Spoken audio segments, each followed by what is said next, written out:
Hello friends, welcome two माय YouTube channel. तो आप लोग कैसे हैं? उम्मीद करती हूँ बहुत अच्छे होंगे और स्वस्थ होंगे, मस्त होंगे, अपने अपने कामों में व्यस्त होंगे। तो आप लोग को मैं एक छोटा सा गीत लेके आई हूँ। बहुत ही पुराना गीत है, आप लोकगीत, भोजपुरी लोकगीत है। तो आप लोग वीडियो को फुल वॉच करके ज़रूर गीत को सुनिएगा और गीत कैसा लगा ये कमेंट करके ज़रूर बताइएगा। ढेर सारा प्यारा आशीर्वाद दीजिएगा और ज़्यादा से ज़्यादा वीडियो को शेयर कर दीजिएगा। नई झुलनी के छैया बलम दोपहरिया बिताइला ना, नई झुलनी के छैया बलम दोपहरिया बिताइला ना, आव बिताइला दोपहरिया बिताइला, आव बिताइला दोपहरिया बिताइला, नई झुलनी के छैया बलम दोपहरिया बिताइला ना। 4 महीनावा गर्मी के दिनवा, गर्मी के दिनवा हो चुए पसीनवा, 4 महीनावा गर्मी के दिनवा, गर्मी के दिनवा हो चुए पसीनवा, चुए ना देबे पसीनवा गोरी हम बेनिया डोलाई देबे हो, चुए ना देबे पसीनवा गोरी हम बेनिया डोलाई देबे हो।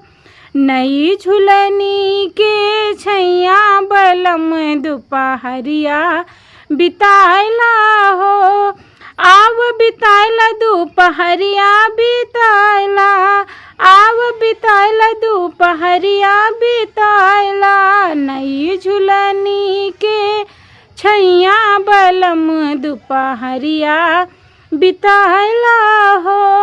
4 महीनावा जाड़े के दिनवा, जाड़े के दिनवा हो कांपे बदनवा, 4 महीनावा जाड़े के दिनवा, जाड़े के दिनवा हो कांपे बदनवा, कांपे